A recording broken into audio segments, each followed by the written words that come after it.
Iran और America के बीच में जो टकराव के बादल छा रहे हैं, उसको लेकर सबसे बड़ी खबर आ रही है। ईरान के 1000 ड्रोन जो ईरान के सैनिक जखीरे में शामिल किए जा रहे हैं, वो पूरी तरह से अगर युद्ध होता है तो उसकी शक्ल बदल सकते हैं।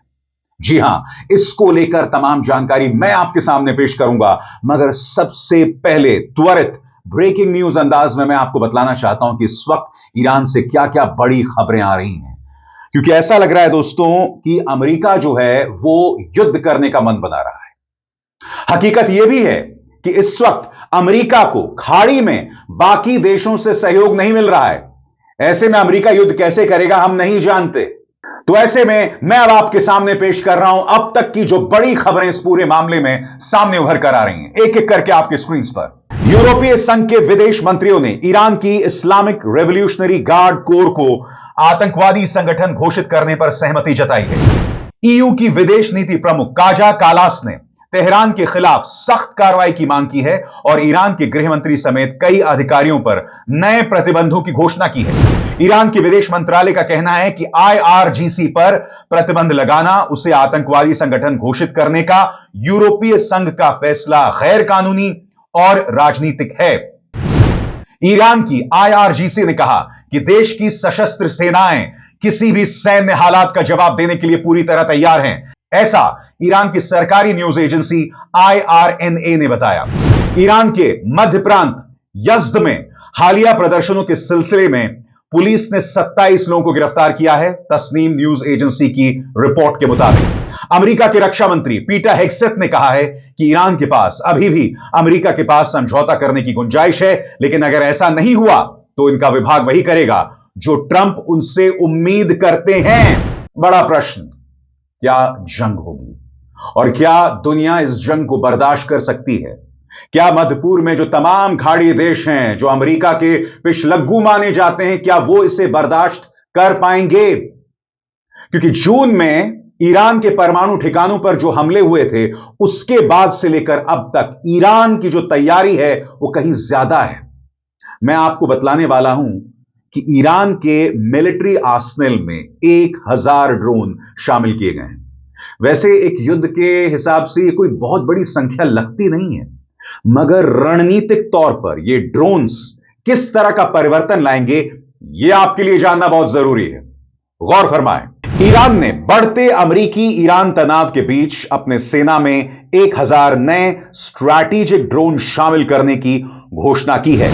ईरान की नियमित सेना का कहना है कि 1000 ड्रोन उनकी चारों प्रमुख शाखाओं थल सेना, नौसेना, वायुसेना और एयर डिफेंस की लड़ाकू इकाइयों में शामिल कर दिए गए। ये ड्रोन ईरानी सेना के विशेषज्ञों ने रक्षा मंत्रालय के साथ मिलकर विकसित किए हैं। कहा गया है कि ये जमीन, समुद्र और हवा में मौजूद स्थिर और चलते फिरते ठिकानों पर हमला करने, निगरानी करने और इलेक्ट्रॉनिक वॉरफेयर जैसे मिशंस में सक्षम हैं, काबिल हैं। सेना प्रमुख मेजर जनरल अमीर हातमी ने इसे ईरान की रणनीतिक क्षमता मजबूत करने वाला कदम बताया और कहा कि इससे तेज सैन्य कार्रवाई और किसी भी हमले का कड़ा जवाब देने की ताकत बढ़ेगी। आपके लिए जानना बहुत जरूरी है दोस्तों कि ये जो 1000 ड्रोन वाली खबर है, ये इतनी अहम क्यों मानी जा रही है। गौर फरमाएं, ये घोषणा एक ऐसे समय आई है जब अमेरिका के नेतृत्व में एक नेवल आर्माडा मिडिल ईस्ट के पानी में पहुंच रहा है और राष्ट्रपति डोनाल्ड ट्रंप ने चेतावनी दी है कि ईरान के पास नए परमाणु समझौते के लिए समय तेजी से खत्म हो रहा है। साथ ही ईरान भी यह कह रहा है कि अमेरिका की किसी भी सैन्य कार्रवाई का जवाब तुरंत और पहले से ज्यादा सख्त होगा, जिसमें अमेरिकी ठिकानों और इस्राएल को निशाना बनाए जाने की बात भी कही जा रही है। सबसे बड़ी बात दोस्तों, ईरान ये जो ड्रोन तैनाती हुई है, 1000 ड्रोन्स, इसे जोड़कर देख रहा है हाल ही में जो 12 दिन की जंग हुई थी इस्राएल के साथ। स्वाभाविक सी बात है, यह घटनाक्रम बहुत तेजी से बदल रहा है। ईरान के विदेश मंत्रालय ने पलटवार किया है यूरोपीय यूनियन पर, क्योंकि यूरोपीय यूनियन ने इस्लामिक रेवोल्यूशनरी गार्ड कोर को एक आतंकवादी संगठन घोषित कर दिया है। क्या कहना है ईरान के विदेश मंत्रालय का, गौर फरमाएं। ईरान के विदेश मंत्रालय ने इस फैसले की कड़ी निंदा की और कहा कि कदम गैर कानूनी, राजनीतिक और अंतर्राष्ट्रीय कानून के खिलाफ है। साथ ही यह ईरान के आंतरिक मामलों में दखल भी है। मंत्रालय ने यह भी कहा कि तेहरान अंतर्राष्ट्रीय कानून के दायरे में रहते हुए अपनी संप्रभुता, राष्ट्रीय सुरक्षा और ईरानी जनता के हितों की रक्षा के लिए जरूरी कदम उठाने का अधिकार सुरक्षित रखता है और इस कार्रवाई के नतीजों के लिए यूरोपीय संघ और उसके सदस्य देशों को जिम्मेदार मानता है। सबसे बड़ी बात, हालात किस कदर खराब हो रहे हैं उसका जीता जागता सबूत इससे पता चलता है कि अब अमेरिका ने ईरान के बड़े बड़े अधिकारियों, उनके रिश्तेदारों, उनके प्रवेश पर अमेरिका में रोक लगा दी है। सही सुना आपने। उसने स्पष्ट कर दिया है कि अभी जो तनाव चल रहा है उसके मद्देनजर अमेरिका में किसी भी बड़े ईरानी अधिकारी या उनके रिश्तेदारों के प्रवेश पर रोक होगी। इससे साफ हो जाता है कि जंग के बादल जो हैं वो मंडरा रहे हैं। और आज आपके लिए बहुत जरूरी हो जाता है कि अगर वाकई अमेरिका ईरान पर जंग थोपता है तो उसके सैनिक बेसिस कहां कहां हैं, नंबर 1। नंबर 2, जिस यूएसएस एब्राहम लिंकन जंगी जहाज की बात की जा रही है उसमें क्या क्या खास है, यह अब मैं आपको बतलाने वाला हूं। जी, अंदर की जानकारी है दोस्तों। सबसे पहले हम बात करेंगे अमेरिकी सैनिक बेसिस की जो आपकी स्क्रीन पर आ रहे हैं दोस्तों। अल जजीरा ने बाकायदा इस मानचित्र के जरिए बतलाया है कि कहां कहां अमेरिका के एयर बेसिस हैं। दोस्तों, इस मानचित्र के हिसाब से जहां जहां आप छोटे छोटे लाल गोले देख रहे हैं ना, वो जो लाल गोले हैं वो हैं अमेरिकी बेसिस। और अब मैं आपको बतलाने वाला हूं, पूरे स्क्रीन पर इस मानचित्र को देखिए और मैं जूम इन करते रहूंगा उन तमाम मानचित्र के उन हिस्सों को, कहां कहां हैं अमेरिकी बेस। टर्की यानी तुर्की, साइप्रस, इसके अलावा जॉर्डन, गाजा का तटीय इलाका, Iraq, Kuwait, Bahrain, Qatar, United Arab Emirates, Oman, Djibouti के पास। और यहां पर जो आप लाल और ऑरेंज गोले देख रहे हैं, इनमें फर्क क्या मैं आपको बताता हूं। दोस्तों, जो लाल गोले हैं वो इस बात का प्रतीक है, वो इस बात का सबूत है कि पिछले 15 सालों से इन सैनिक बेसिस में अमेरिका बना हुआ है, उसका संपूर्ण कब्जा है। और जो ऑरेंज रंग के गोले हैं, पूरे स्क्रीन पर देखिए दोस्तों, ये जो ऑरेंज रंग के गोले हैं यहां पर अमेरिकी भागीदारी है, यानी कि पूरी तरह से अमेरिका का कब्जा या नियंत्रण नहीं है, उसकी भागीदारी है। बाकी जो लाल रंग के डॉट्स हैं वहां पर अमेरिका की मौजूदगी पिछले 15 सालों से है। मगर बड़ा प्रश्न, आपको याद होगा कतर ने हाल ही में अपने एक सैनिक बेस से अमेरिकी सैनिकों को बाहर निकलने का आदेश दे दिया था। इसके अलावा यूएई, टर्की, सऊदी अरब, सबने कहा है कि हम अपने सैनिक बेसिस का इस्तेमाल नहीं होने देंगे। क्या ये तमाम देश एक बार फिर यू टर्न मारेंगे? और सबसे बड़ी बात, वो धमकी जो ट्रंप लगातार दे रहे हैं कि मेरा जंगी जहाज यूएसएस एब्राहम लिंकन ईरान की तरफ बढ़ रहा है। बहुत जरूरी हो जाता है दोस्तों कि ये जो जंगी जहाज है यूएसएस एब्राहम लिंकन, इसमें ऐसा क्या है जिसकी चिंता ईरान को होनी चाहिए।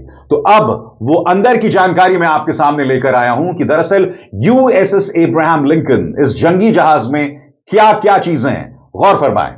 यूएसएस एब्राहम लिंकन एक परमाणु संचालित अमेरिकी विमान वाहक पोत जो एक मोबाइल हवाई अड्डे के रूप में काम करता है और दुनिया भर में लड़ाकू, निगरानी तथा सहायता मिशंस के लिए विमान लॉन्च करता है। सबसे बड़ी बात दोस्तों, इसके अंदर कम से कम 3 मिसाइल डिस्ट्रॉयर्स हैं, यानी कि मिसाइलों को बर्बाद करने वाली क्षमता रखने वाली चीजें। और वो क्या क्या हैं आपके स्क्रीन पर। पहला, USS carrier strike group Arleigh Burke class guided missile destroyer, USS Spruance, USS Michael Murphy, USS Frank E Petersen junior. इसके अलावा यूएसएस एब्राहम लिंकन में यानी इस जंगी जहाज में कौन कौन से विमान तैनात हैं, यह भी आपके लिए जानना बहुत जरूरी हो जाता है। गौर फरमाएं। F/A-18E/F सुपर हॉर्नेट्स करियर आधारित फाइटर और स्ट्राइक विमान, F-35C लाइटनिंग 2 करियर ऑपरेशन के लिए stealth fighter, EA-18G Growler electronic युद्ध तथा रेडार जैमिंग विमान, E-2D हॉकाय हवाई प्रारंभिक चेतावनी और कमान एवं नियंत्रण विमान, MH-60R/S सीहॉक्स पनडुब्बी रोधी युद्ध, सतही युद्ध और खोज बचाव के लिए हेलीकॉप्टर, और जहां तक इस पूरे एब्राहम लिंकन की हम बात करें, इसकी लंबाई क्या है, चौड़ाई क्या है, क्योंकि देखिए इस एब्राहम लिंकन जंगी जहाज में विमान उतर भी रहे हैं, टेक ऑफ भी कर रहे हैं, लिहाजा आपके लिए जानना बहुत जरूरी हो जाता है कि यह जहाज कितना बड़ा है, कितना सकरा है और इसकी तमाम डायनामिक्स पैरामीटर्स क्या हैं। गौर फरमाएं, इसकी लंबाई है 333 मीटर यानी 1092 फुट, विमान क्षमता लगभग 90, चालक दल 5680 जिसमें शामिल हैं जहाज और वायुदल, गति 56 किलोमीटर प्रति घंटा यानी 35 मील प्रति घंटा।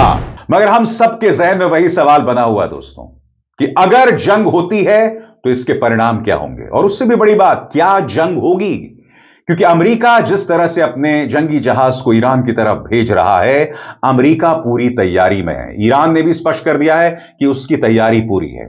मैं आपके सामने बीबीसी के फ्रैंक गार्डनर का एक लेख पेश करना चाहता हूं दोस्तों, जिसमें उन्होंने बारीकी से बताया है कि अगर जंग होगी तो इसके अलग अलग परिणाम क्या हो सकते हैं। सबसे पहला परिणाम आपके स्क्रीन पर, अमेरिकी सेना और पड़ोसी देशों पर हमला करके ईरान जवाबी कार्रवाई करेगा। फ्रैंक गार्डनर लिखते हैं, ईरान ने अमेरिका के किसी भी हमले का बदला लेने की कसम खाई है और कहा है कि उसकी उंगली ट्रिगर पर है। यह स्पष्ट है कि वो अमेरिकी नौसेना और वायुसेना की ताकत का मुकाबला नहीं कर सकता, लेकिन फिर भी वो अपने बैलिस्टिक मिसाइलों और ड्रोन के जखीरे से हमला कर सकता है। इन हथियारों में से कई गुफाओं, जमीन के नीचे या दूर दराज के पहाड़ों में छिपाकर रखे गए। खाड़ी के अरब सागर की तरफ अमेरिकी बेस और ठिकाने फैले हुए हैं, खासकर बहरीन और कतर में। लेकिन अगर ईरान चाहे तो वो किसी भी ऐसे देश के कुछ अहम इंफ्रास्ट्रक्चर को भी निशाना बना सकता है जिसे वो अमेरिकी हमले में शामिल मानता है, जैसे कि जॉर्डन। साल 2019 में सऊदी अरब के पेट्रोकेमिकल ठिकानों पर विनाशकारी मिसाइल और ड्रोन हमला किया गया था, जिसका आरोप इराक में ईरान समर्थित मिलिशिया पर लगाया गया था। इसके अलावा ईरान एक और चीज कर सकता है, बारूदी सुरंग बिछा सकता है। फ्रैंक गार्डनर लिखते हैं आपकी स्क्रीन पर, ईरानी खाड़ी में माइन बिछाकर जवाबी कार्रवाई। ईरान साल 1980-88 के ईरान इराक युद्ध के बाद से ही ग्लोबल शिपिंग और तेल सप्लाई के लिए एक संभावित खतरा बना हुआ है। जब ईरान ने सच में शिपिंग लेन में माइन बिछा दी थी और रॉयल नेवी के माइन स्वीपर्स ने उन्हें हटाने में मदद की थी। ईरान और ओमान के बीच हॉर्मुज का सकरा जल डमरू मध्य एक महत्वपूर्ण चेक पॉइंट है। दुनिया के लगभग 20% लिक्विफाइड नेचुरल गैस यानी एलएनजी एक्सपोर्ट और 20 से 25% तेल और तेल उत्पाद हर साल इसी से होकर गुजरते हैं। ईरान ने समुद्र में तेजी से माइन बिछाने का अभ्यास किया है। अगर वो ऐसा करता है तो इसका असर निश्चित रूप से दुनिया के व्यापार और तेल की सप्लाई और कीमतों पर पड़ेगा। इसके अलावा ईरान जवाबी कार्रवाई में अमेरिकी युद्धपोत को डुबो सकता है और इसके गंभीर परिणाम होंगे। गौर फरमाएं, फ्रैंक गार्डनर कहते क्या हैं। खाड़ी में एक जंगी जहाज पर सवार एक अमेरिकी नौसेना के कैप्टन ने एक बार मुझसे यानी फ्रैंक गार्डनर से कहा था कि ईरान से जिन खतरों के बारे में उन्हें सबसे ज्यादा चिंता होती है, उनमें से एक है स्वॉर्म अटैक। इसमें ईरान एक या कई टारगेट पर इतने ज्यादा हाई एक्सप्लोसिव ड्रोन या तेज टॉर्पीडो बोट नाव लॉन्च कर सकता है कि अमेरिकी नौसेना के मजबूत क्लोज इन डिफेंस भी समय पर उन सभी को खत्म नहीं कर सकते। आईआरजीसी नौसेना ने खाड़ी में पारंपरिक ईरानी नौसेना की जगह ले ली है, जिसके कुछ कमांडरों को शाह के समय में डार्टमाउथ में ट्रेनिंग दी गई थी। अभी कुछ देर पहले मैंने आपके सामने ईरान के 1000 ड्रोन्स की बात की थी। मैंने क्यों यह खबर आपके सामने पेश की? क्योंकि यही ड्रोन ईरान की मदद कर सकते हैं अमेरिकी पनडुब्बी को डुबाने के लिए। आगे अगर यह हमला जारी रहा और ईरान को जबरदस्त नुकसान पहुंचा तो ईरान में शुरू हो सकती है अराजकता। फ्रैंक गार्डनर क्या लिखते हैं, गौर फरमाएं। ईरान शासन की समाप्ति और देश में अराजकता, यह हकीकत में एक बहुत बड़ा खतरा है और यही कतर और सऊदी अरब जैसे पड़ोसी देशों की बड़ी चिंताओं में से एक है। सीरिया, यमन और लीबिया जैसे गृह युद्ध की संभावना के साथ साथ यह भी खतरा है कि अराजकता और भ्रम में जातीय तनाव सशस्त्र संघर्ष में बदल सकता है, क्योंकि कुर्द, बलूच और अन्य अल्पसंख्यक देशव्यापी सत्ता के खालीपन के बीच अपने लोगों की रक्षा करना चाहिए। मध्य पूर्व का अधिकांश हिस्सा निश्चित रूप से इस्लामिक रिपब्लिक से छुटकारा पाकर खुश होगा, खासकर इस्राइल, जिसने पहले ही पूरे क्षेत्र में ईरान के प्रॉक्सी को भारी नुकसान पहुंचाया है और जो ईरान के संदिग्ध परमाणु कार्यक्रम को अपने अस्तित्व के लिए खतरे के तौर पर देखकर डरता है। लेकिन कोई भी आबादी के हिसाब से मध्य पूर्व के सबसे बड़े देश ईरान, जिसकी आबादी 9 करोड़ से ज्यादा है, उसे अराजकता में डूबते हुए नहीं देखना चाहता। इससे मानवीय और शरणार्थी संकट भी पैदा हो सकता है। हमारे सामने लीबिया की मिसाल है, हमारे सामने यमन की मिसाल है, हमारे सामने सीरिया की मिसाल है, सबसे बड़ी बात इराक। सद्दाम हुसैन को जॉर्ज डब्ल्यू बुश ने मौत के घाट उतार दिया था, यह कहते हुए कि उनका हाथ 9/11 में शामिल है, जबकि यह सरासर झूठ था। तो साफ तौर पर अमेरिका जो भी कदम उठाएगा उसके कुछ परिणाम होंगे, और वो परिणाम न सिर्फ इस क्षेत्र के लिए बल्कि पूरी दुनिया के लिए खतरनाक साबित हो सकते हैं।